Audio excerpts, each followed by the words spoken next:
निर्मलभासितशोभितलिङ्गम्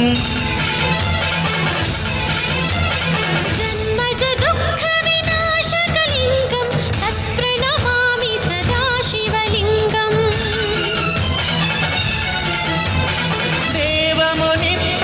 देवमुनिप्रवरार्चितलिङ्गं कामदहनकरुणाकरलिङ्गं रावणदर्पविनाशकलिङ्गं तत्प्रणमामि सदा शिवलिङ्गम् सर्वसुगन्धसुलेपितलिङ्गं बुद्धिविवर्धनकारणलिङ्गम्